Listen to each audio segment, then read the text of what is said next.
Greetings, Patrick here, Eight Questions with, and welcome to Wednesday. All right, all right. Glad you guys are here. I want to thank everybody who came out yesterday for our talk with Amira Blackwell. That was a lot of fun. What a really a charming and beautiful young lady, um, and really gifted. And I think she has a very bright future. And we're going to be talking to another gentleman today who I also feel has a very bright future, and that will be Stephen King Simmons. Um, he is a young filmmaker. He's got one movie underneath his belt, The Parker Sessions, which we'll be talking about. And he also has done a movie. I think he's about ready either to wrap it up to head for post, or it's already in post already.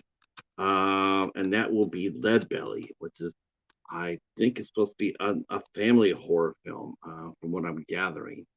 Um, uh, I have watched and reviewed the Parker Sessions, and that will be coming out in my 31 Days of Halloween. Um, I have some thoughts on that, and so we will be talking about that because it was an interesting movie with some interesting ideas. Um, and we'll be talking about that with Stephen as well when he gets here. Now I know his name is really cool, right? Stephen King Simmons. So it's obvious that probably, most likely or not, his parents, or one of his parents, or both of his parents, have horror roots. They're fans of Stephen King, the writer, which is not necessarily a bad thing. I mean, Stephen King Simmons does sound like a Hollywood director, doesn't it? I mean, I would think so. It's the first thing I'm thinking about.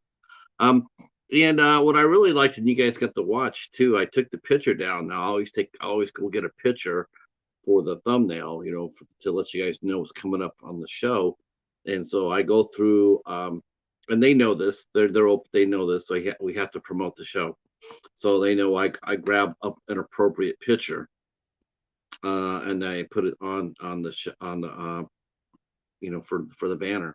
Um, and I got his because the reason I took his picture was because it was a good picture, but I love the shirt. He was wearing a Siberian film shirt, and you're going like, well, you know what? For a guy who just got done directing a horror film, that's probably a shirt that is appropriate, and I sort of dug it. So that's the reason why. So I already knew right then and there we're gonna have a good talk. Anybody that's sitting there wearing the Serbian shirt, and people who know about it are probably looking at him, go like looking at him through, give him the side eye because they know what that shirt means too, right? One of the most horrific horror films ever made. um, and speaking of horror films, I also want to say thank you to our good friend Dore, aka Rainbow Fright, who we were honored to go on her channel, and along with Mama Monster and Ian the Poltergeist podcast. We were a guest on Rainbow's channel. We were talking about our favorite ISC midnight films. Um, I stayed safe. I brought 10 movies that I pretty much have talked about a lot on people who know me. Of course, some stalwarts made it. Of course, like The Devil's Doorway and A Dark Song and Swallow, and but I put a couple of new ones in there too. Um, one of my favorite films, and I'm so glad I picked it up so because I was so curious about it, and we're so glad we covered it on the show. Werewolves Within. Uh, of course, that was picked by our friend Mike, an American Werewolf in New Jersey. He picked that one out. Uh, oh, and Maniac, the remake of Maniac, also got picked out on the list too. Not Mike was not a big fan of that movie. I don't blame him for that. I understand where he came from. I think it was all right. I think it was better than the original movie, but you know, the different levels of horror. What's it's funny too because I know a lot of people who love slasher films. They give them a Freddy or a Jason or Michael Myers per se, and they're happy. Texas Chainsaw Massacre, yes please. But then you put them in a ghost story, a ghost house, and all of a sudden they're like, I can't handle this shit. No, I'm out. Um, and vice versa. Me, I love supernatural horror. I love it. slashers, where people are getting stalked down and killed. You're gonna have to have a really good story for me to get into that. Just to watch people die just for the sake of dying in a horror film, not so much. If you have a purpose there, if there's a reason why you're dying, then by all means, I definitely can handle that. But we had a lot of fun today. Definitely, and we're going to talk about all this with Stephen King Simmons, the different levels of horror too. Um, I noticed that because he's not afraid to bring it. Let me tell you, the Parker Sessions has his fair share of shenanigans in it. That's for sure. And we will be, and actually, the Parker Sessions is already out, and you can probably we'll get a copy of that. I'll tell you where to get a copy of that after the show's over with. And that will probably be more like, holy cow! It's JT the Gnat and the Cat. What's going on, JT? Oh boy. Oh, thank you so much. Thank you so much. I appreciate that. The Gnat is in the house. Look at that. And I'm interviewing the Bat, right? Next month, right? I should have you come up for that show so we could have the Bat and the Cat and the Gnat. I probably will do that, but you got to show up. You got to come hang out with us. So I'm looking forward to talking to Stephen King Simmons. So it's gonna be interesting discussion. Again, thank you so far for the support this week. Thank you for sharing us out, JT. That was awesome. The more you share, the more you care. Or is that reverse? Is it more you care, the more you share? And we'll be talking about some other folks. In fact, let me bring out the calendar. As you probably noticed, I'm actually in wide angle today, so I finally figured out how to do that with a little bit of help. So hopefully this will improve the way the show looks. All of a sudden, my face is like twice the size. Before, my face is like really narrow because of the screen, because I had the black on either side. Now I'm looking at myself and going like, boy, I can see every gray hair on my face. All right. So tonight, Stephen King Simmons. Tomorrow's gonna be a really good show. Now, if you claim to be a movie lover, right? Like I'm a cinephile. I love, you collect all the boutique label stuff, and you're into that. Oh, I'm a collector. I'm this. I'm that. If you really are, this is gonna be one of those guests that you probably want the next 2 nights. The next 2 nights you want to be here because tomorrow night we have Bob Fermanik from 3D Film Archive. He's going to talk about how he finds and restores 3D films, which is the format that people don't really get to talk about it too much. But I do and did. I got to watch Robot Monster. They restored that from 1953. Absolutely looks beautiful. Wow, it looks awesome. It came out on BayView. BayView not only sent the movie, which actually is very Criterionish.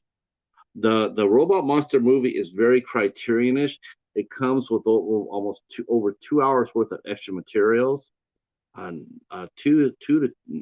minutes to 2 hours, special materials, special features, very much like a Criterion. It looks fantastic. And so we're going to be talking with the man who has his company goes around and recovers these films, the ones that they can get, and restores them to their former glory. Hey, Joseph, how are you? I'm glad you are here. All right. Let's see. Let's see. Your mom said, "What are you doing?" Tell him that you're tell me you're watching an interview show. Let's see. You're interviewing Lauren Marie Taylor for Friday the 13th Part 2 tomorrow. Okay. Well, I'm at 8. I'm 8 to tomorrow. I'm 8 to 9:30 ish. But feel free to wherever you feel you're gonna get the strongest your strongest reaction to it, JT. So if it's 8 o'clock against me, then put it at 8 o'clock. I mean, if you go, you got to go and get your views, man. Definitely. But that's a great gig. That's a great interview. That's very cool. Oh, I'm bummed out you had to record it though. It's too bad you couldn't do that live. Now that's probably the only thing I would probably tell you. If you did it live, I would sit there out of selfishness, say do it at 9:30 so I could go watch it. But no, by all means, you got to do what's best for you. So I have no problem at all. If you need to run that thing at 8 o'clock tomorrow night, because that's when most people are going to come out and watch it, then by all means, not a problem. Lady Valerie is in the house. Welcome, welcome, Lady Valerie. Back from vacation. Oh man, this is gonna be a fun night tonight. Yeah, that is very, very cool. I hope, you know what? It's like I said, I really would love to see that interview live. But I think everybody will show up for the premiere for that, for sure. So we're talking to Bob Fermenick. He's like I said, he operates 3D Film Archive. And then on Friday at 8 o'clock, we have Peter Castro from BayView Entertainment. Peter services he services a bunch of us in the community, gives us films to watch and review, and so he's going to be here on Friday. It's going to be my first interview with a film distributor. Of course, Peter is he's a publicist, but still he works for a film distributor, and that'd be the first time we've had one on this channel. Now I'm working on another one for next month. Hopefully, I can land that because he is an active distributor. He owns the distributing company. So we're going to get two different versions of how film distributing works if I can land it. But Peter Castro will be here on Friday. And I'm so glad because Peter has been tremendously wonderful to myself, the Bat, Katie from Popping the Popcorn, and I believe Horrific Nightmares JM has done some reviews. Anybody who's done a BayView interview or review. In fact, I got this interview tonight. Peter knows I will interview his directors, so he will come to me and say, "Hey, not only can you review the film, but will you interview?" And of course, he knows I'll do both. And but his help has been tremendous to me and the channel, and so I'm looking forward to this on Friday. Ah, all right. And then next week, we only have 3 shows next week, but they're corkers. I tell you that right now. We're going to see the return of a pair of guests next week. On Tuesday, the 12th, we're going to see Doug and Ava Pottersfield come back and hang out with us. They're going to come out and hang out with us at 8 o'clock on Tuesday, the 12th. And we're going to feature a lot of music because that's really what I love about those two. And so they're going to be here. We're going to have some music done, played. And then on the 13th, we have our friend Bren Pryor will be here with us. And the bell just rang. So you know what that means. Whenever the doorbell rings, we go get it. So thank you for coming out. Share us out if you can. And let's go get our guest for tonight, film director and screenwriter, Stephen King Simmons. Let's go get him.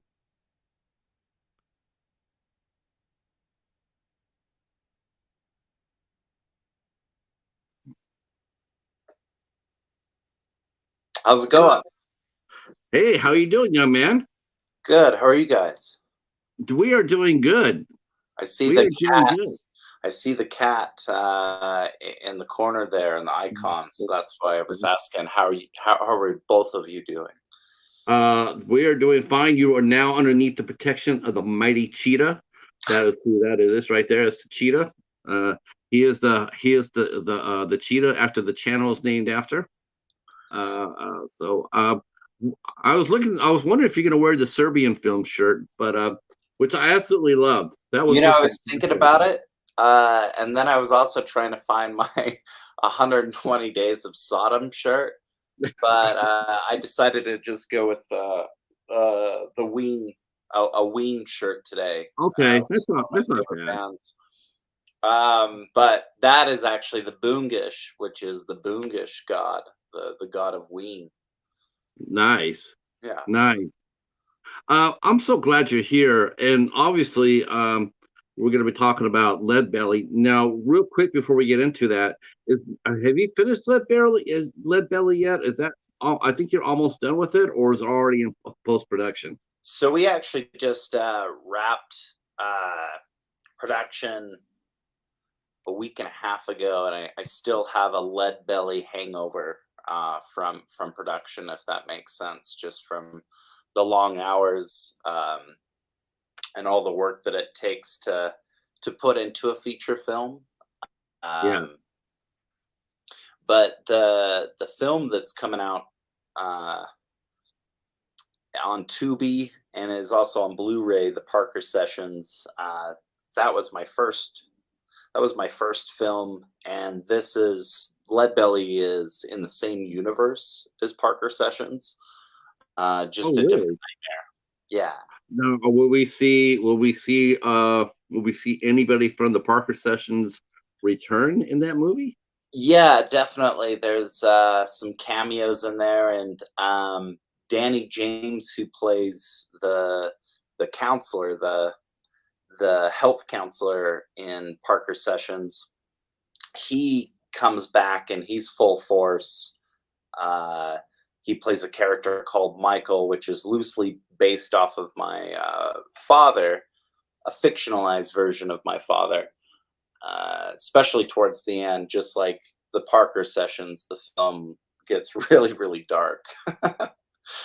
Um, I hope this is not because you drawn upon this because of relationship, right? You and your dad are. Definitely not. We just actually had lunch today, and I talked a lot about some certain details of Lead Belly because I keep my projects pretty hush hush Sure. most of the time, and I just prepared him a couple of details of Lead Belly that I just wanted to make sure that he knew that that wasn't him on screen that I was portraying, but really it's just about really it was kind of my childlike view on adults when I was a kid and how dysfunctional they can be at times. And so, instead of focusing on all the fun, fuzzy, happy details that you kind of compile in your head as a kid when you're watching families get together, this movie's about all the negative and the faux pas and all the fun stuff, the dysfunctional stuff. And some of that stuff also keeps family together. So there's a lot of heart in it. It's uh, not just, like Shameless or something like that. There's a lot of heart in this one. It's tricky when you bring in people not only that you know in real life. I mean, much less family. It's like you have some friends who are all have different personality quirks, and you want to go there like, you know what, that would be really cool to put in the movie. But how do I do that without really letting them know that I've done that to them? Or put them in a good light. Look, I'm like an open book, Patrick, to where um, I have to wear my heart on my sleeve. So the minute that I have an idea that I'm going to do and portray it, in a film, I have to reach out to that person and make sure they feel okay about it. Yeah, because I think it would probably not be such a good thing for them to let's go see Steven's new movie, and they look up there and they see, like they drink Dr. Pepper with their left hand and then toss the can over their shoulder, and then in the movie they see that and they go like, hey, wait a minute, that's me on there, and you didn't tell me.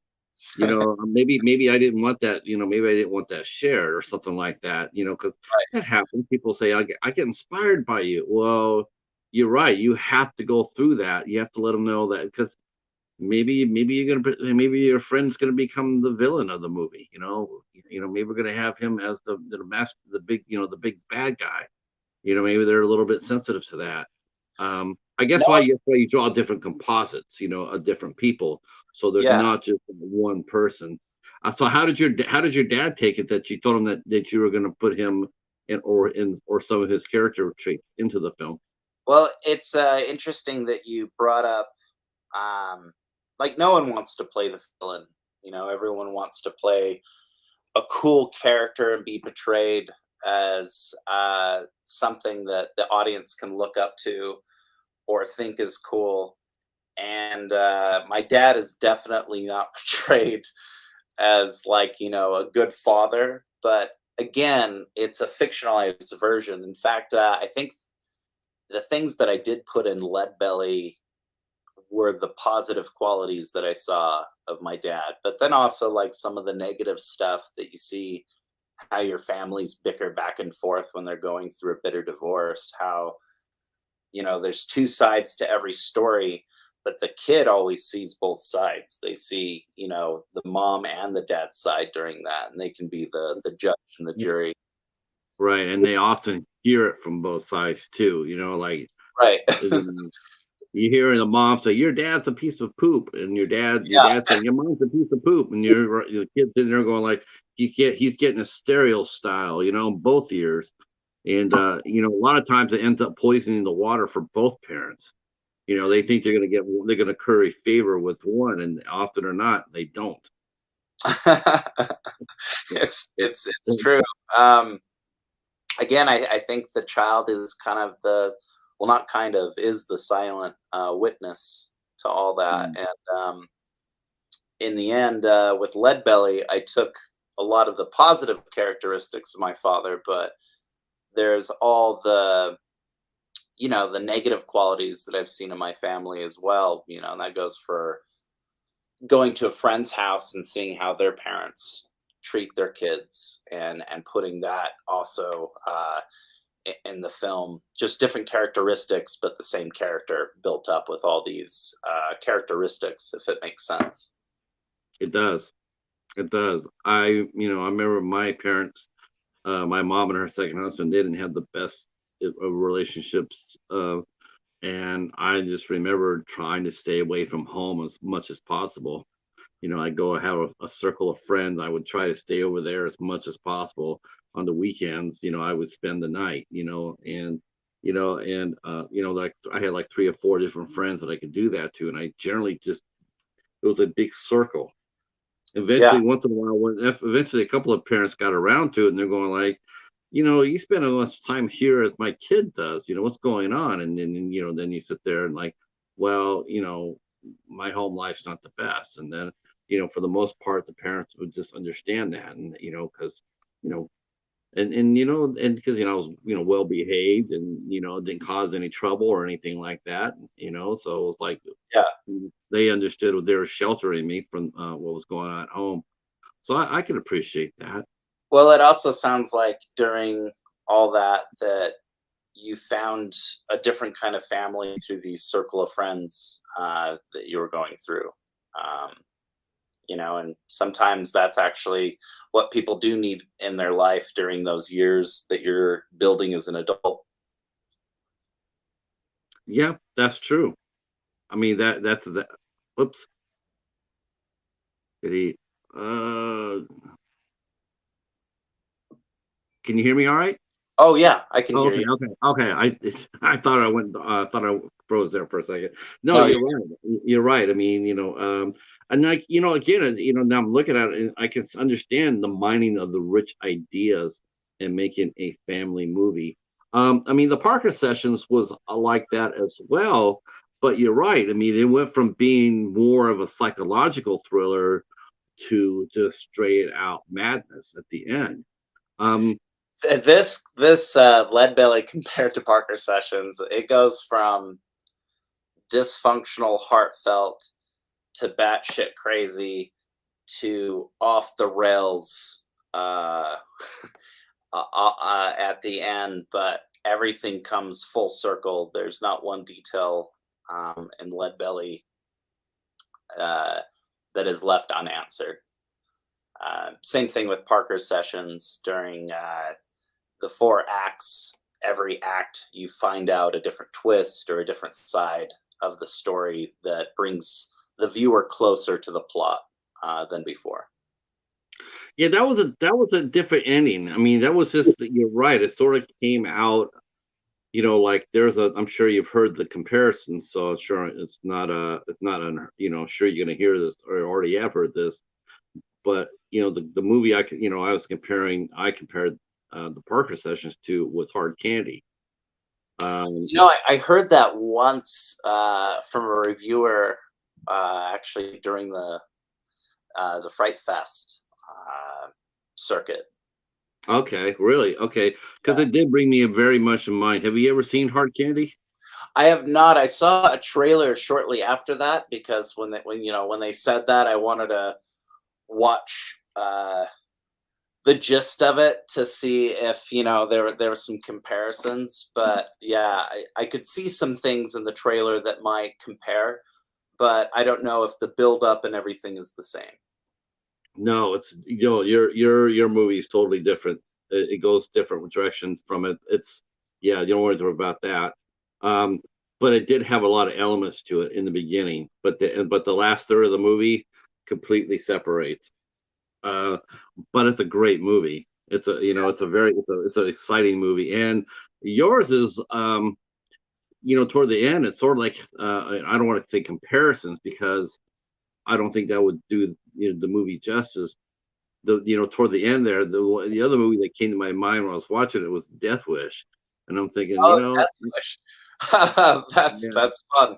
yeah, That's I was thinking, yeah, that's about right. That's I can just see that, and it's like, and that necessarily, like I said, that's not necessarily a bad thing. yeah. If and but I will say this, the I will say this, Parker's she was a lot more damaged than initially when you watch the movie. She's totally badly damaged. Now, was this a creation of your of screenwriting, or did you also draw Parker onto from different people that you knew?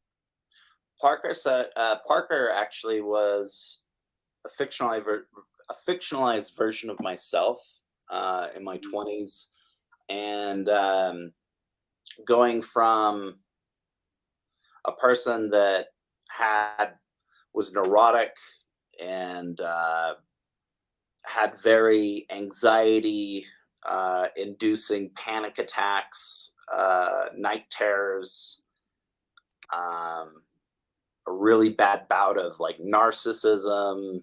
And yeah, I connected with Parker a lot to where, that was me on paper. And originally I was supposed to play Parker, but then when I met Rachel, we had a similar past and way of just kind of thinking about life and talking. And I thought that it would be interesting for her to play it because she would add a lot more layers and levels, something that I couldn't do with that character. And in the end, she knocked it out of the park. Uh, really, I don't see anyone else now playing that part, including me, because she did such a good job, and she won a handful of awards because of that Mhm. performance, and she gave it her all. I mean, when she first got the script, for instance, she uh, wrote hand wrote the script from the start to the end so she could have every single piece of dialogue like memorized in her head, so like all the pauses and just awkward anything. I mean, that's all in the script.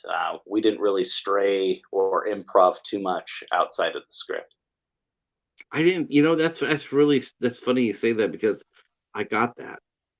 I got that. I actually thought the script was really tightly written and performed.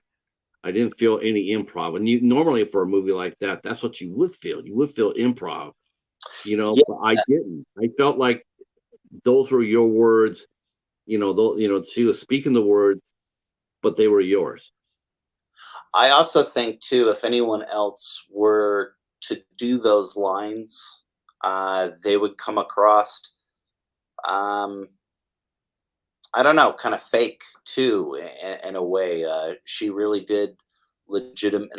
She made every word on that script pop right out and onto the silver screen.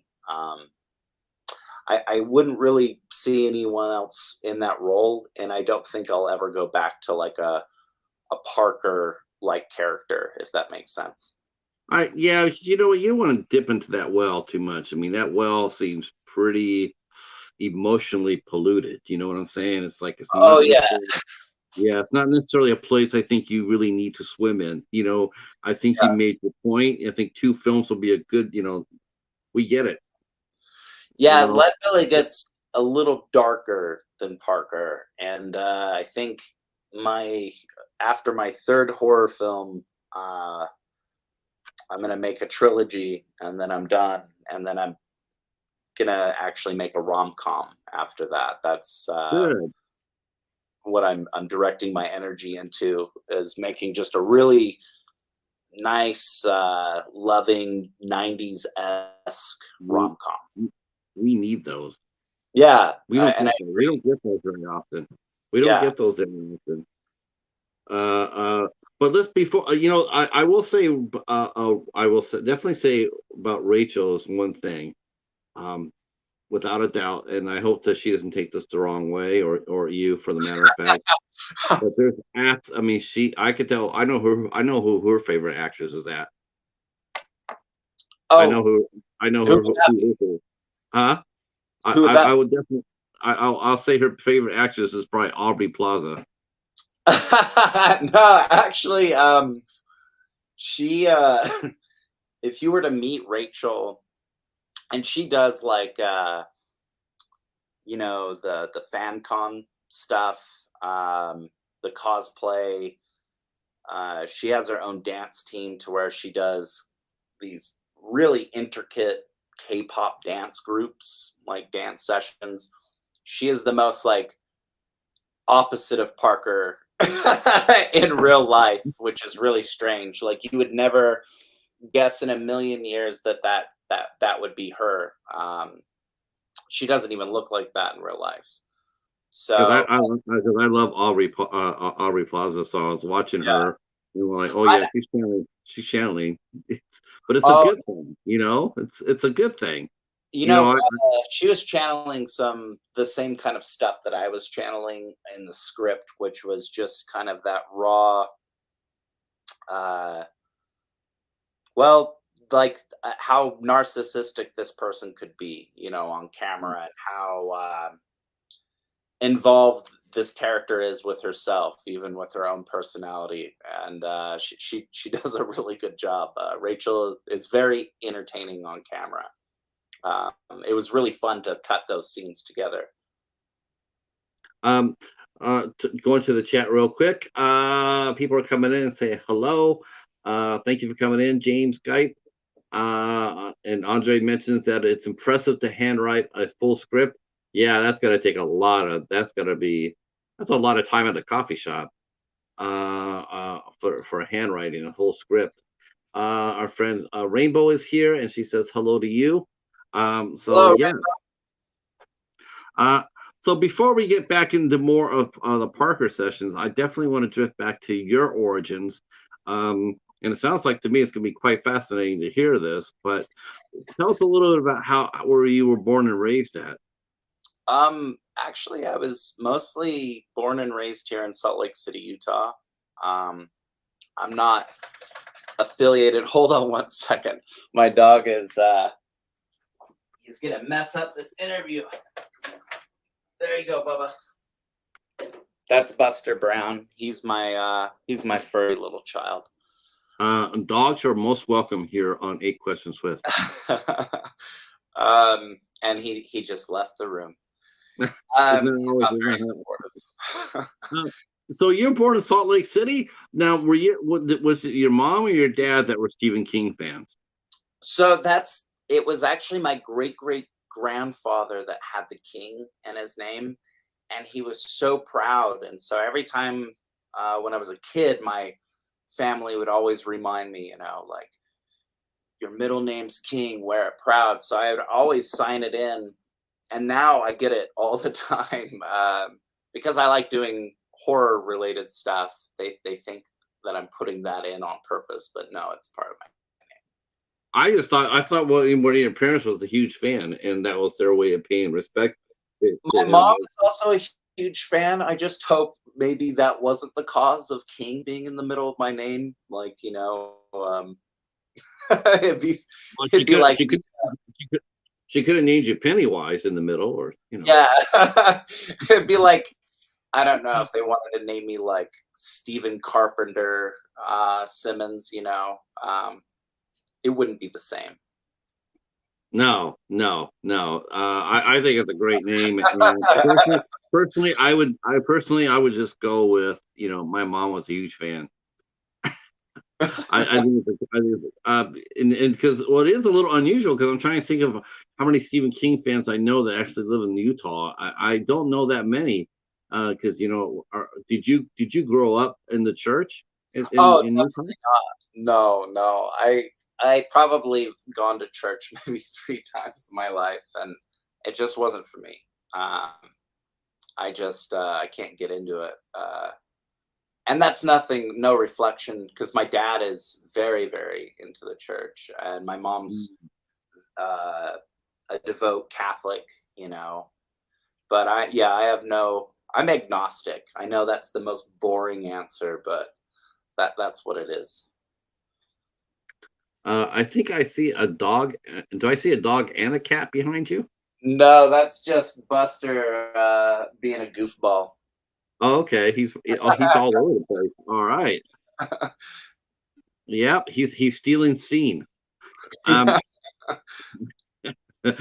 So how did you get your start into as far as the movie business going? Because that's like I said, Utah, Salt Lake is not necessarily you don't consider that to be a hotbed of filmmaking. So how hard was it for you to get into to start your journey?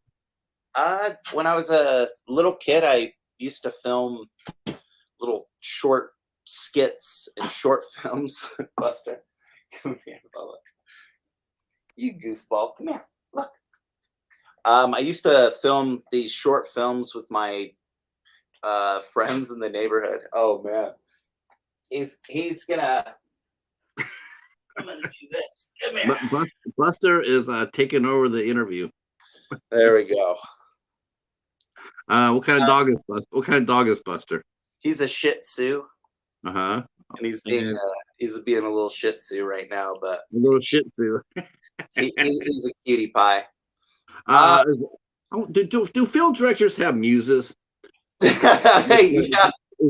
I mean, seriously, do like when you're writing or or in the middle of a set or anything else? Do pets? Do you take your dog with you on set? No, As a, it would be too much of a pain.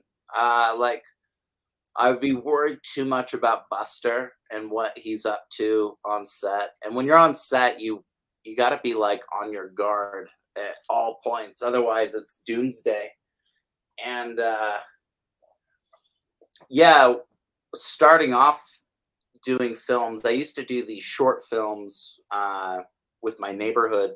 Uh, friends. They would just come over and we would make up stupid skits and film them. That grew to in high school doing those skits in the morning. When people are sitting down right before school at 6 or 7 in the morning, I was just filming with my friends and having fun and doing these stupid, silly skits for TV in Utah, and not really now, taking what's serious. TV? Is that like is that public service? Yeah, Like, no, it's just like this TV, the TV news in the morning in high school. So we would just do skits, and they would give us complete creative control. So mm, it was just a lot of fun, and I took up like film school for a little bit in college, but mhm. it wasn't teaching me anything new, and it wasn't really exciting, and I didn't feel like I felt like I could do my own thing outside of college and everything that in film school. And I just started filming short films with my friends that were also as serious as I was with film. And we would just get together on the weekends, drink wine, and start making more serious skits together and seeing how that would work out, and then redef- uh, Now, were you doing all comedy skits at this time, or did you start doing like one act scenes, like and doing more dramatic things? it was always towards horror and comedy. It was because that was just fun to do with your friends, and then starting to make a film festival myself, which I do every year. In fact, this is our 18th year um, doing this thing. When I first started, I was just a punk little kid in my early 20s, but I wanted a venue to where I could show these short films that our friends and I were doing. And I was living with a fashion designer at the time that also did horror inspired like fashion. And so we started collaborating and doing this show where it's fashion, film, and live performances from other circus freaks around Utah. And yeah, we do that still every year. I mean, this is our 18th year going into it in October. And from there, I started getting more and more serious with film. The first time that I realized that I could maybe do something with it was I started adapting Scary Stories Tell in the Dark shorts from the Alvin Schwartz series. Yes. And doing those on a YouTube series and getting lots of views on that, I was like, wow, there's an audience for this kind of material. And yeah, after Parker's sessions and seeing it. Oh, go ahead. Now, I have a question for you from a peer of yours, Michael Menard. In fact, both you and Michael have both released your films to BayView. Nice. Michael wants to know. I know from personal experience, but when did you finally start introducing yourself as a filmmaker? I know it seems like a strange question, but personally, it doesn't seem real for the longest time. That's actually a really great question considering where you grew up at, and that's really what I'm actually thinking of all the states where I would think it would be the most difficult to actually get a career up and running. I would actually have picked Utah. I would have picked Utah as being the hardest state to do any sort of horror film or any sort of any sort of blood and guts or anything because of the massive influence of the church. No, man, no. I would actually have to. That's where you get the people revolting, going against the system and coming up with different ideas because, like systems like the church and stuff, they want to rebel against it, so they revolt and they make something outside of the box. There are more haunted houses in Utah than any other state in America. And Really? yeah, like every year I go to like 15 to 15 at least haunted houses. It's really costly now, but there are that Are you many. talking about haunted houses like in haunts where people set up houses, or are you talking about just like Oh, houses? well, all together, yeah. I mean, I go to those two, and I count those on my list. The home style haunted houses, but you got big stuff like Fear Factory, Nightmare on 13th, The Silent. Okay. So It you're goes talking about crazy. stuff like you're talking about the haunts like on the classes Cerebus. The Those are big boys. right. Okay. So wow, I would not have thought that. Honestly, that's really interesting to me. That is fascinating to me that because I mean you would think that would have been like one of the most repressive states.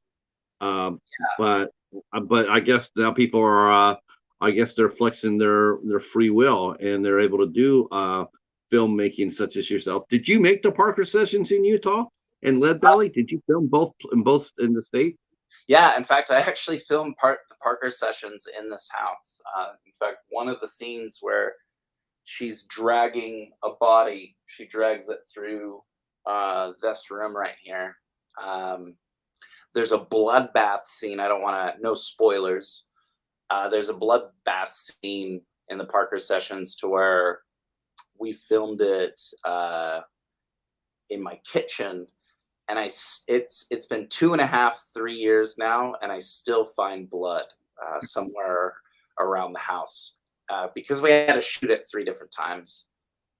So if you're ever filming a feature and someone mentions within your film group, hey, we should do it at your house because it will cut costs and things like that, don't listen to them. Always get a different location. Always. With your filmmaking, Stephen, is your filmmaking coming from a place of, where's it coming from? I mean, where are you coming from your storytelling? Are you coming from a place of I don't know if it's the right word, but that's the one I can think of. When you make your films, do you come from a place of anger, or do you come from a place of storytelling, a combination? Where do you come from with your Oh filmmaking? man, I would never ever come from a place of anger. I hope not. I hope not. In the storytelling of Parker sessions, I just come from a real place of what it's like to have trauma in your life and overcoming that and hopefully becoming a better person. And I think people that do suffer through traumatic experiences always have things like that pop up, like night terrors and panic attacks and things that are real life nightmares. And that's what the Parker sessions is about. It's real life nightmares.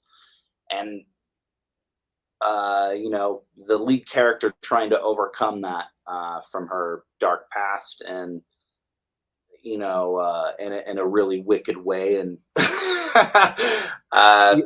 Yeah, the movie, it's the movie. I felt like it ended like a noir. Without going into it, but there's a movie that The Rock did early in his career called Faster. Oh, okay. Have you ever seen that film? I have not. Okay, so basically the character, he gets revenge because his brother gets killed. So he gets out of jail. He gets out of jail, and he goes on a mission to get vengeance on all of them. And Yeah. he does. But they're showing, at the end of it, he gets in his car and he's driving away. Now you're thinking, well, he's just driving away into the sunset. But you also know too that ain't gonna end well. Yeah. It's not. And I sort of got the same sense with the noir feeling with Parker in the Parker sessions. Like, yeah, she definitely got her, got her voice heard, but at the same time, you're thinking, there's just no way, there's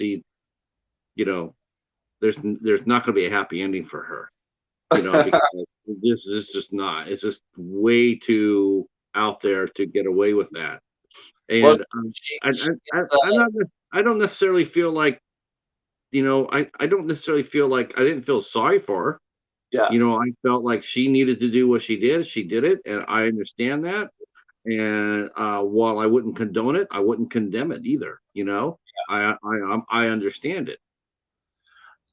She Buster during the infamous, "Hey, what are you doing back there, Bruce?" Yeah, her character comes out definitely out of a place of anger, but her character also at the end finally gets a good night's rest, and Right. that's all her character really wanted from the very beginning, is to just have one good night's rest without the night terrors, without the nightmares. Right. And I agree with you. I would never condone any of Parker's behavior, especially the violent part, because I'm not a violent person. No. Definitely. There's definitely some heat though in the script, though. I mean, there's definitely, like I said, there's definitely heat there, and so and you know what though, but you're allowed to do that. That's your story. It's the extension of like you said, there's some of you in there, you were going to play the part. So there's, to me, I'm hearing this and I'm thinking, when now when I'm looking at it, I'm seeing it. I'm seeing in the movie in my mind's eye as we're talking. But that's not a bad thing, Stephen. Yeah, It's not. yeah, It's not a oh, bad thing. It helps me understand the movie better. You yeah. know. I am definitely more like Parker than Rachel is like Parker. Just because the movie is definitely based on me. All my neurotic little tics and things like that. And instead of trying to cover it up and being shy about it, I think it's fun more to explore it and to exploit Sure. it. You know? Yeah, overcome it. You Yeah, know, I mean, you can't let it dictate. You can't let what happened to you dictate to you what's going to happen in the future. So by exactly. telling the story and sharing it out there, you've taken away much of the past power over that, right? Oh, So and you that's yeah. I mean, you've hit the nail on the head. I don't think anyone's actually really wrapped it up in a nice bow like that. Yeah, that's exactly what it's about. Is overcoming past trauma and coming out, hopefully a better person. And I think the people that I've met that have had similar experiences and things like that, uh, and I talk to them, I mean, they're really strong characters. They're yeah, there's something about them that makes them want to strive for something better in life, and I'm like, good for them. So let's talk a little bit about again. You said you went to college briefly, and you said you're more of a probably of a hands-on guy. More Yeah, you're learn by doing. yeah, I'm like that too. I mean, you can give me a book or you can give me or show me how to do it. I'm gonna do show me how to do it every time. Um, yeah. yeah, show me how to do and I'll do it. Show me once I'll get it. Um, so now, how old were you when you made your first film? I mean, your first. I know, obviously you did shorts first. So Like real how? film or like fake film. Like when I was a kid, I was, I don't know, in fifth or sixth grade. You know, I don't really count that as like a short film, even though it was 10 to 15 minutes long. It just wasn't really that great. When I was in my early 20s, I shot my first film to where it was so stupid. I decided that in the script, all the shadows were afraid of candlelight. So every shot in the movie was candlelight. So there was so much melted wax, and filming in candlelight isn't really that smart. It's really expensive. You could burn down the house when you're filming, like 200 candles at a time in a room. That could Oh be, yeah. but it's really beautiful. And there's some experimental things that I was doing in that short to where I considered that was my first film. And in fact, Leadbelly, this last feature, I did a nod to that, to where towards the a certain part, a scene in the movie, they start lighting candles, and the whole movie is like candlelight all of a sudden. There's actually quite a bit of candles in Parker too. I noticed. Oh yeah, yeah. Uh, and train noises, trains, just train sounds in the background. There's certain kind of, and crickets. I always use crickets also in my movie. There's certain sounds that are really soothing that I like to reuse in Okay. movies, but I like to put it where it actually fits. So let's talk a little bit about. I mean, so your first movie came out in your early 20s. You learned a lot from it. That's what short films are for. Yeah, That's really it. I mean, that's the time you learn. You don't want to learn doing a feature. That's probably the worst place you could do. Worst thing you could do. now I'm gonna try some experiments here, but I'm making a full length movie. Ooh, you don't really want to see that for directors. You want to see them do a short film, right? it took me 15 to 16 years for trial and error doing these short films from Mhm. there to even wanting to touch a feature film. Uh, because if you're going to make someone sit through 80 to 90 minutes, um, it has to be entertaining. It has to be something that someone really wants to sit through, and not to where they forget about it in a couple of days. You know, I didn't want to make a film like that, so You didn't. You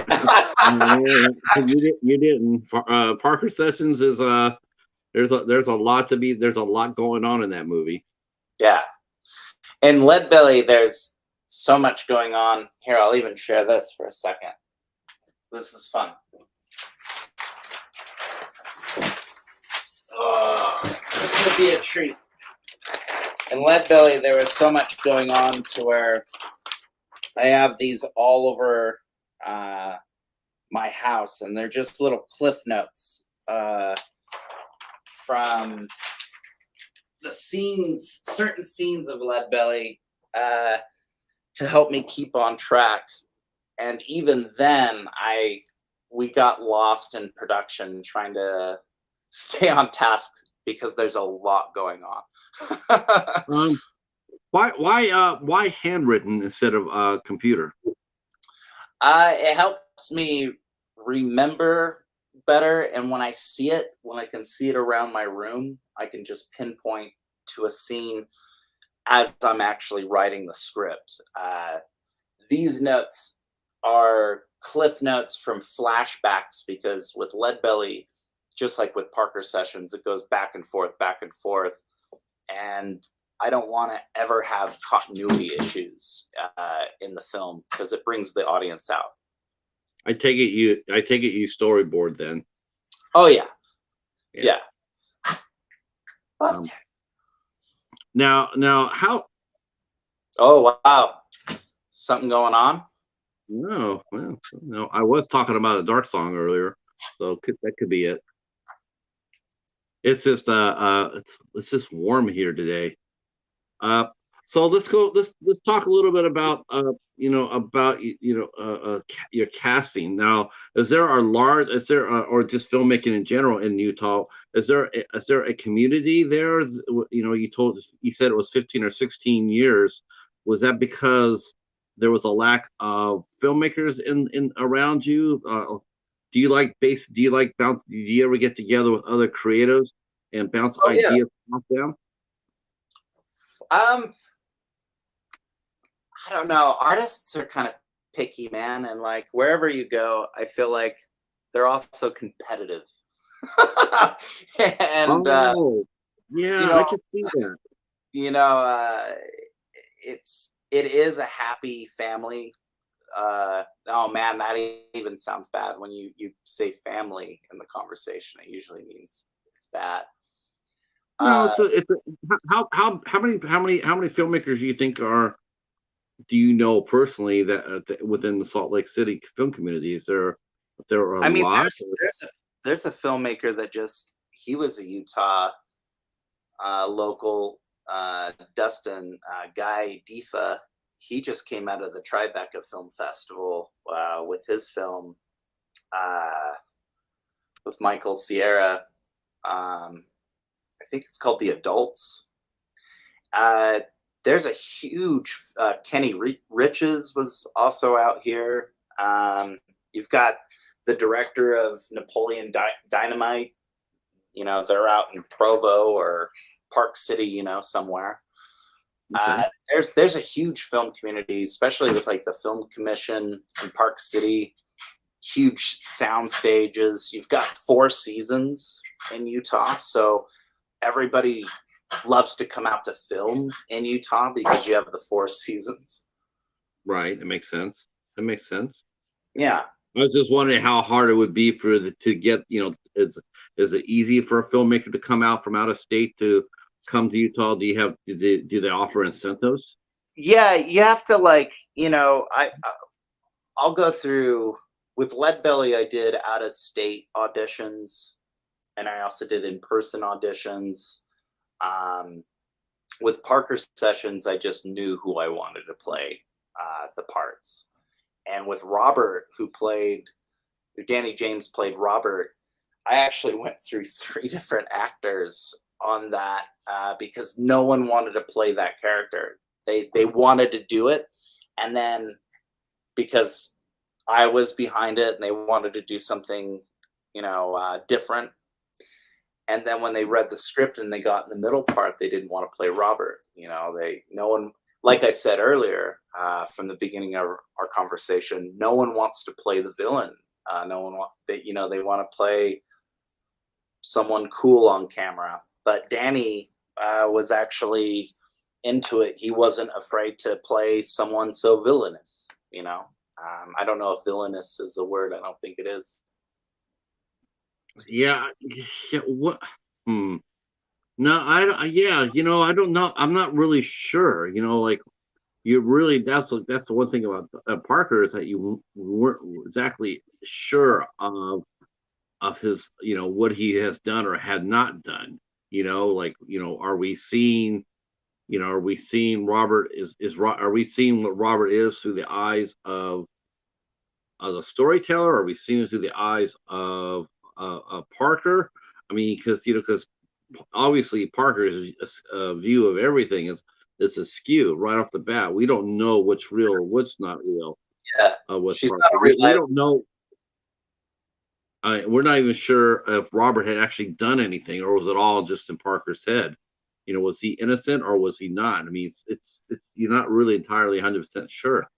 I mean, with the photos that she took with, the photos said it all. I mean, depending on her view of what she thought Robert deserved the final plan. I mean, that's a different conversation, but definitely what Robert did. I mean, the photos were the proof is in the pudding, and I'm actually in the photo. I'm at the very beginning of the film, and then in one of the photos that it shows, I'm actually getting fisted, and the reason for that is I said to everybody on set, we're going to do some really dark things. It's going to get really dark on set. I will do the most humiliating thing in a frame for the film, if we're all on board, and that helped. Like you said, you got. Okay, so we probably should tell people, because some people probably don't know what that is. Listed is basically oh Lord have mercy. Now how real was that scene? Oh, definitely not real. I mean, there were real things that we did, like when Parker's throwing up.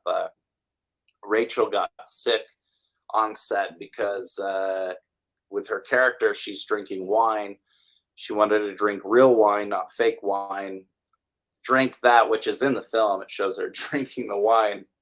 And then she gets sick, and then there was a scene where she needed to throw up in the toilet, and she said, if you're willing to set up the camera and everything, I can just wait, and we can just get a shot, and that's what we did. Okay. Yeah, that's I was gonna say, if we're gonna do that, if that was really real, I said go slip on that Serbian film shirt real quick. I've heard people. I've heard of people selling out for their art, but yeah. I had a friend of mine, and him and I were in the music business together, and he was the nicest clean cut guy you ever meet. I mean, he was the type of guy that if you're a girl, you would take home to your parents, right? Like he was this whole thing. So he came by the club I was working at one day. And he had a really beautiful date, and I'm going like, oh, congratulations, this and that. We start talking, make small talk. So I says, what are you guys going to be doing on your first date? And he goes, oh, we're going to go to a fisting exhibition. No, I'm not bullshitting you. I'm just sitting there going like, you know what? He ended up marrying the girl. Oh wow! See, there you go. Okay, so how long did it take you to write the script for Parker? Did it take you? Was it easier for you to write Leadbelly after you did Parker, or was it both at the same level? You think? Parker Sessions took about a year and a half to write. Um, and I always play both characters as I'm writing, so I'm basically talking to myself like a maniac. The first half of Lead Belly, though, I wrote. My friend Guy Wheatley would come over. He plays the nightmare in Parker Sessions, the demon that comes up. He also has a cameo in Lead Belly too, but he would come over and he would just bring his laptop and he would just watch me pace back and forth like a damn maniac and just jot down these ideas for Lead Belly because it is very intricate, just like Parker Sessions. Yeah, it's a very involved story. Yeah. So, and I guess we should go to your casting. Did you know Rachel? And I mean, were you friends with Rachel before you cast her, and same thing with Danny? Did you know Danny and Rachel before you wrote the Parker Sessions? Yeah. Hey, Buster, stop. He gets fixated, man. Sorry. Let me We heard him chew. Yeah, we heard him tapping the toy earlier. So with Rachel, it's kind of cool. These conversations are going full circle. I was talking about an October evening earlier. She is one of the models every year for the show, and when I would see her go out on stage playing these, the makeup is always so involved. And the way that she would play these different characters on stage, I knew that she had an intensity to where on camera, she could portray a dark character and really lose herself within Parker. And when I presented her the idea, she didn't know what to think of it first, but when she read the script, she was like, I would really like to do this. I think I could really get in the head of Parker. And she did for 8 months. She really went to town on that script before we started shooting. And when my producers were there on the first day of the scene, they thought that I was going to be Parker until we started shooting, and they were not too happy of that I changed it without really saying much. But as soon as Rachel did it was like the first scene, as soon as she did her take, my producer just came up to me and was like, good choice, like she's perfect. And even my cinematographer, who I went to school with, high school, he wasn't sure about the choice because, I mean, Rachel hasn't acted. But when I have a gut feeling about someone, I always know. It's like you always know when you meet somebody within the first 2 to 3 to 4 minutes of conversation if you're going to like them, if you're going to have a sexual attraction to them, if you're going to hate them, if you guys could become enemies or you just have no interest. Immediately I knew that she could play the role, and she knocked it out of the park. Same thing with Danny James. And Danny I've known for a long period of time. We actually have game nights. I collect vintage horror and band board games, and we play them like every other week and bring over like a bunch of friends and have fun. Now, are they all in the film? Are your friends all involved in film as well, or is this totally separate? Some of them are. Danny James is probably one of the only people that I know in the film community that I hang out with on like the regular. Like I said, there's a lot of competition, with artists. They get weird, man. No, you know what it is? It's just a really small pond. It's a small pond. I don't think you're giving Utah enough credit, man, in the film scene. I think if my film friends saw this interview, they'd be pissed that I didn't speak up enough. But I could see that because I think, well, the church I think gives Utah a little bit of a bad name, like the entertainment community. Yeah. I mean, Yeah, because I'm just trying to. I'm just I know a lot of I know a lot of productions will go to Utah to shoot.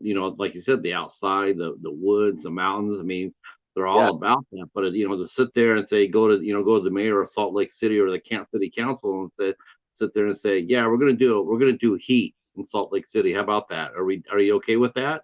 Do you really think they're gonna sit there and say, oh yeah, all right, yeah, that's all right?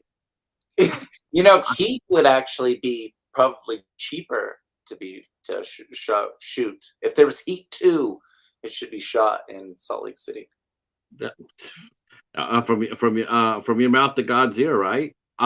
Yeah, because I mean, maybe that's an old fashioned perception, though. But I mean, I don't hear too much coming from the state itself. I mean, I hear, like I know sometimes there's family dramas that are there. A lot of family films are filmed in Utah, Yeah. because they get the blessing of of politicians and in some churches and whatnot. I just haven't heard anything quite like this coming out of Utah. See, you're talking more about the church of stuff that I don't even know. That's how not involved I am Right. in the church. That's so funny. Yeah, but there's still the power within the state, of Yeah. Utah. I mean, that's just how that's still it is, still is. But I mean, they still, city councils and whatnot, and a lot of times when when filmmakers come up for tax, for make a movie, just because they can make it for cheap or put in, millions of dollars in the economy, of all the places I would think of that would actually be resistant to that, that siren call of money, it probably would be, Oh man, they welcome it with open arms, and then you know why? mm, Because of the money. You know, um, that's I mean, yeah, always. There's a lot of film companies that come here that shoot, rated R movies and things like that. And I think it becomes acceptable with, like, as you were saying, the mayor and stuff like that. Not because of they're not going to close it down because of morals or values, but money talks loud. now, have you gone to any of the productions? Have you been invited to partake in any of the bigger productions in Utah? Yeah, man. There's, like you said, though, it's there's a certain kind of also niche. There's a lot of family oriented films out here, but like outside of that too. I mean, uh, Danny Boyle came out and filmed 100 and was that 127 days? No, 127 hours. Dear Lord, that guy would have died if it was 127 Well, days. James Franco's still hanging around. Yeah. Um, no, but there's directors that will come out, and the reason why they come out to Utah because it's cheap. Like, and you don't have to have permits to shoot Oh, downtown and things like that in certain places. You might have the cops called on you, or, what are you doing? But you don't have to have permits to shoot on public properties around Salt Lake City, like it is in New York or California, right, things like that. right. Right. Okay. Now, like I mentioned, have you been invited to do different productions? How do you get your invites to go? I mean, do people know? I mean, obviously, people know she made a movie. Did you get any press out of that? Did you get any press coverage in Oh Utah yeah, man. for your film? From Parker Sessions, yeah, from just the Fright Fest alone in the UK, there was like tons of coverage. No, I was talking. Did you get press coverage within your hometown? Oh, from the hometown?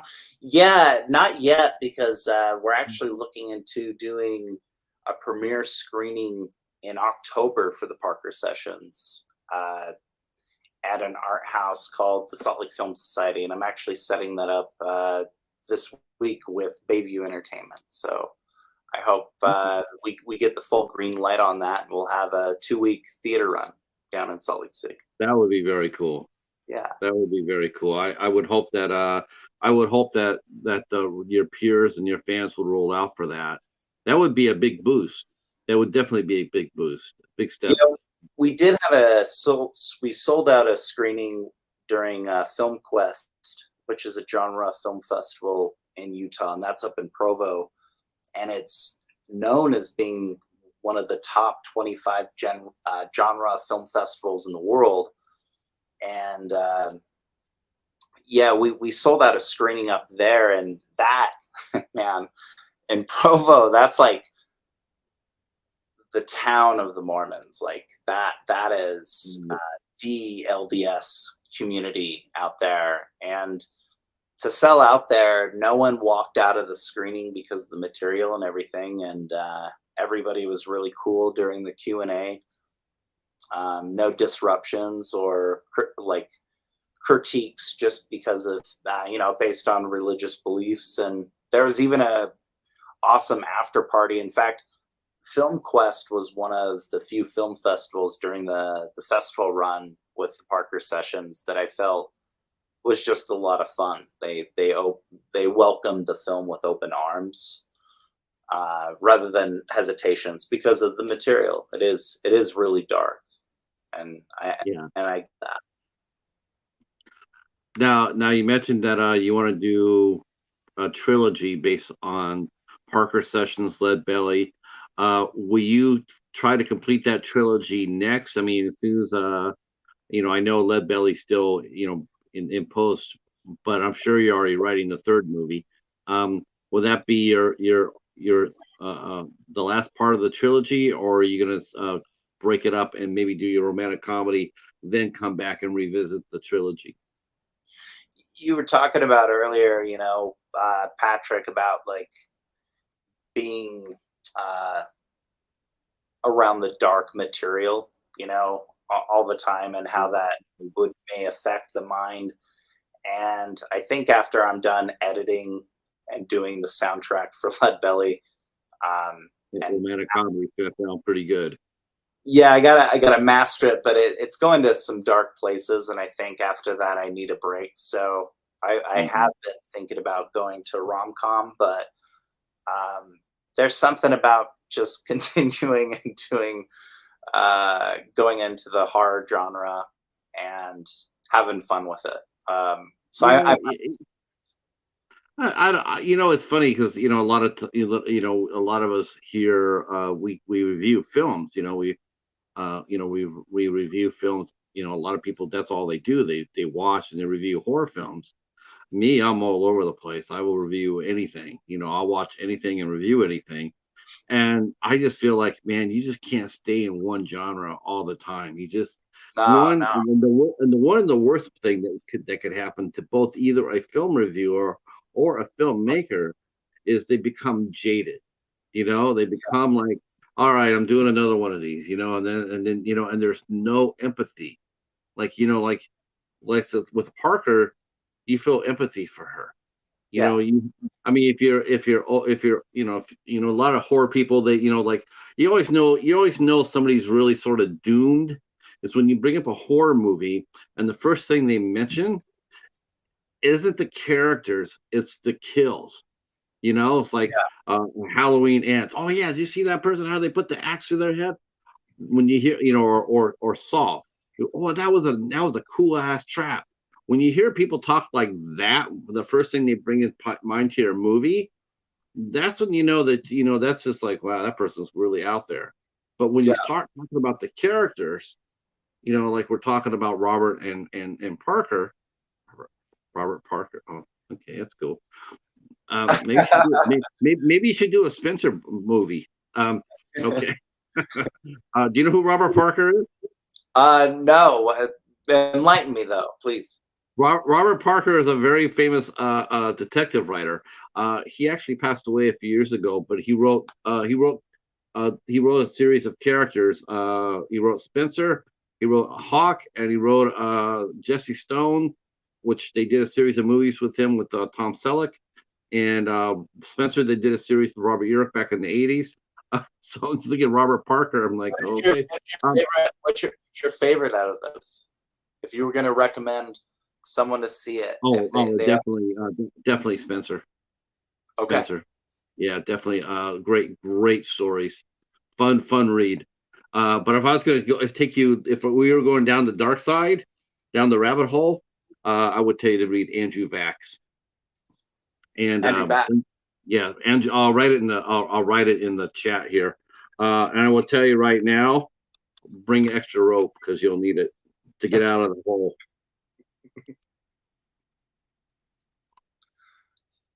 Yeah, he's a phenomenal writer.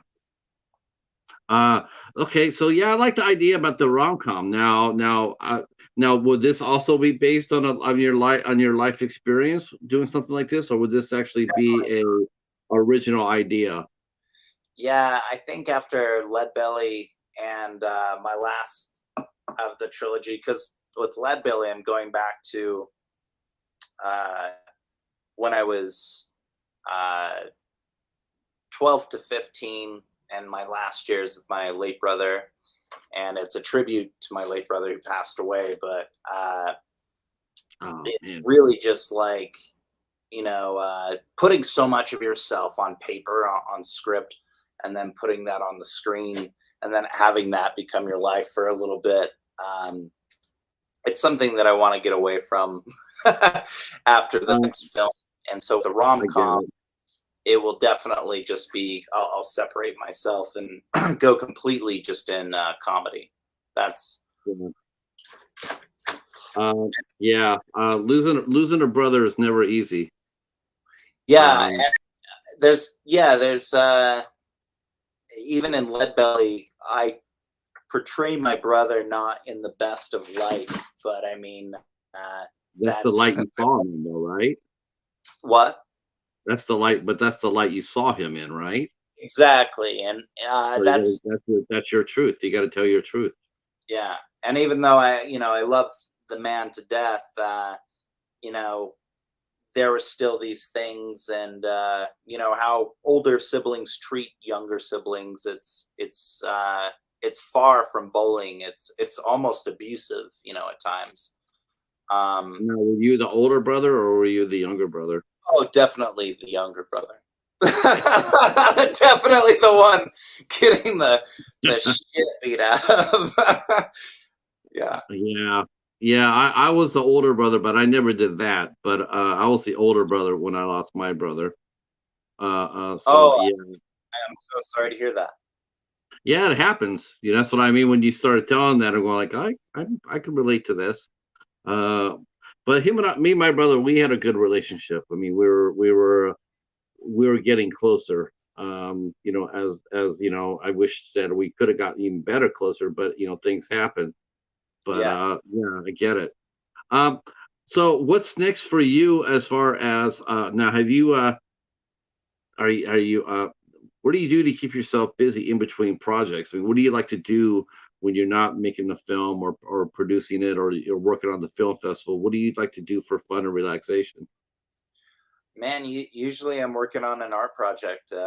When I'm not doing filmmaking, I'm working on an October evening, and when I'm not doing an October evening, now I'm working on a new film. As soon as Parker Sessions was in the festival circuit, I started right on Lead Belly and started right away writing that. That took me about a year, and but I love spending time with my girlfriend, my dog, and just taking it easy, playing board games, and being kind of boring. Um, I I don't like really like I like the watching. board game. I like the board game. You don't hear that. You don't hear that being mentioned very often. Most of the time it's always video games, but it's sort of fun to be able to go ahead and like, hey, you want to play some Monopoly? And all right, let's do it. It's sort of fun. It's a lot of fun, and I love collecting like just old vintage board games from like the early 1900s. Just playing a piece of history with your friends is a good way to pass time that's wholesome when you're not because the material that I'm writing and editing all the time, it's a little on the macabre side, so it's nice to do something wholesome from time to time. We have a question about Lead Belly. When do you think Lead Belly will be ready for viewing? Lead Belly will be going into the film festival circuit late 2024. I'm hoping mid to late 2024, like in the film festival circuit. But we were definitely making this as a love letter to just anyone that loves the 90s, anything nostalgic that anyone has as memories as growing up in the 90s. I mean, they're gonna love this film. I mean, I spent so much just on props, like a mood ring from the 90s that wasn't open, so the kid could open it on camera on and be the we would us as the viewers would be able to see it open on camera. Is it easy to get your films produced in Utah? I mean, we're going back to this again, but are you Yeah, all your producers, are they all within state, or do you have producers from outside the state as well contributing to your project? my producers are my close friends, and I'm lucky to have them, Mario DeAngelis and Danny James. If I didn't have them, believing in the projects that I do, I don't think my projects could be lifted off the ground. And the beautiful part is they help me get the support and they leave me alone to where I can have full control in terms of directing and getting the story told. Otherwise, I don't think it would come off as authentic. Sure, I get that. It's really good. It sounds like you have a really strong creative team based around you. Well, I'm lucky to have them because they believe in it.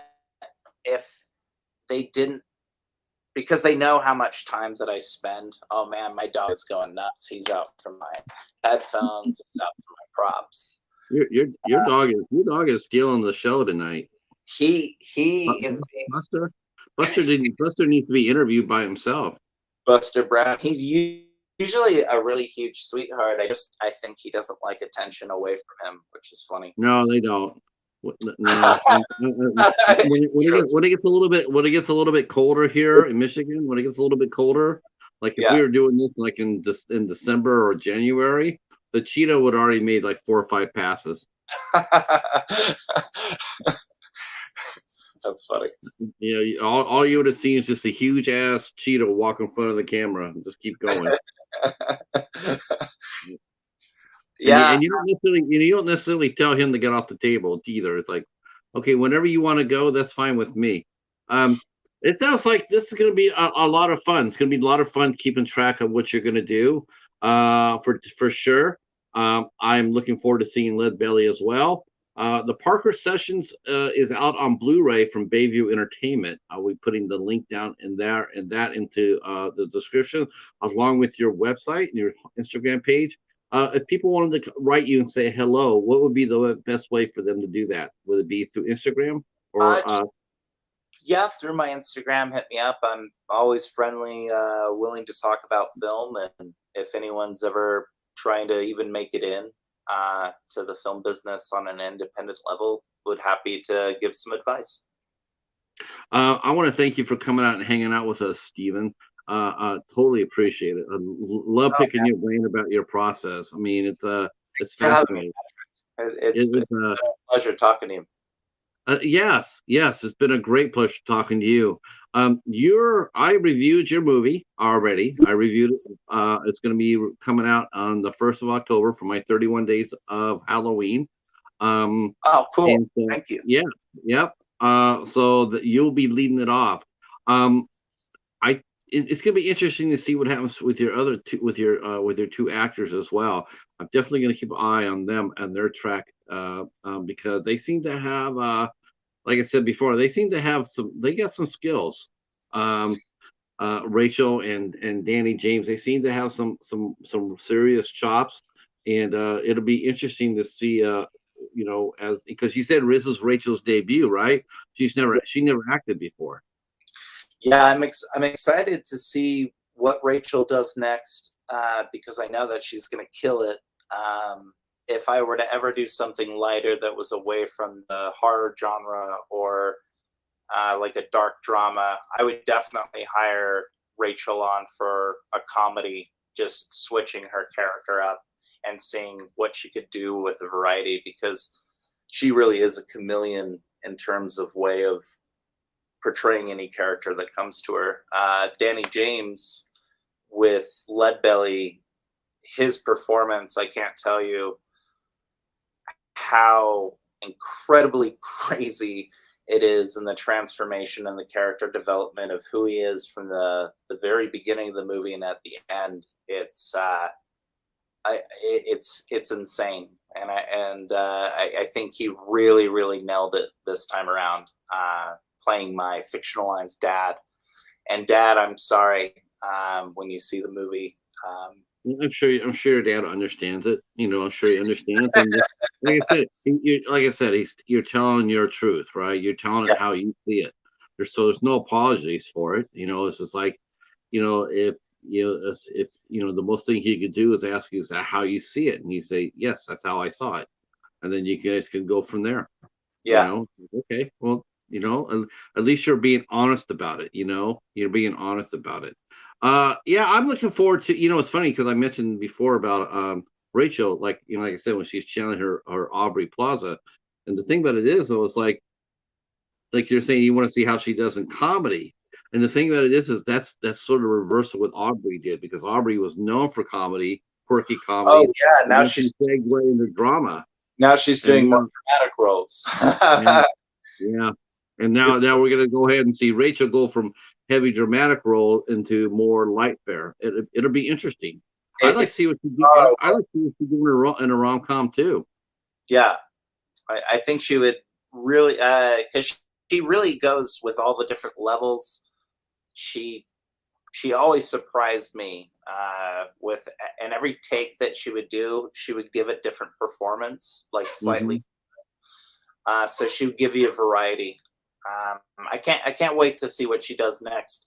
Danny, that guy has like 50 film credits under that guy's names, commercials and things like that. All right, folks. That is going to be it for our show. But before I let you go, I'm going to go ahead and ask if anybody want to ask you any questions. Anybody have any questions for our guest, Stephen King Simmons? Oh, I guess I should ask you, have you ever read any Stephen King books? And if so, what are your favorite? Oh man, I have every Stephen King book, like the vintage, like the first copies, the hard copies. Okay. I love Needful Things. And I just read a short story called Rage by Stephen King, and it blew my mind. It blew my mind. I was wondering why that hasn't been adapted on screen yet. I know that's very controversial, but I thought it was really brilliant. And and Gerald's Game, that book is just it's night. That novel. Our friend Suzanne says that Rose Madder is her favorite. Nice. Mine is still The Stand, but I also really enjoyed The Long Walk as well. Oh yeah, that's incredible. Yeah. But of course he's cursed with the famous Stephen King can't end a story worth of Tinker's Dam. And that's what happens with the Long Walk. He writes a great story, but he can't close the deal. It's like that's how I felt. Like I'm riveted to the Long Walk. I get all the way to the ending, and I'm going like, oh Jesus. Dude, can you go back and learn how to write an ending? Because that would be really helpful. All right, boys and girls, that is it for us. I want to thank you guys all for coming out and supporting this interview. I appreciate it. I see that Val's here, and Zan, and Andre, and Katie, and the Mighty Hobbs, and JT. My good buddy the Net came out for a little bit. He's got an interview tomorrow with who was the name again? Michael James Menard came through. Thank you so much for that, Michael. Asked a great question. I always love it when film directors come by. We had two come by. We had two come by today. We had Michael James Menard came by, and we also had Chadwick Whitmere who came by. He's also a filmmaker. So I always love that. Our friend Rainbow came by, and the Bud Files. And see, I'm trying to figure out who JT said he was interviewing. Yeah, Uh, Rango asked a good question earlier too, yes. at the very beginning. Uh, yeah, he's interviewing an actress that was in Friday the 13th Part 2. Oh, Lauren Marie Taylor from Friday the 13th Part 2. So we got an interview with her. That's awesome. I hope that goes really well with we hope that goes really well.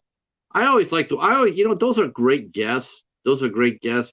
But man, I gotta be honest with you. I love talking to people like yourself that are just going off the ground. I have so much fun, picking your brain and seeing your process. So oh thank you man. for thank you for the opportunity. No, Patrick, it was a pleasure talking with you, and thanks for not afraid to go deep with the questions, and Sure. you asked some good stuff, and it felt like I was just talking with one of my friends rather than being interviewed. So thank you. Oh, thank you for that too. We aim very hard to do that. It's just much more relaxing, and we get a lot more interesting questions.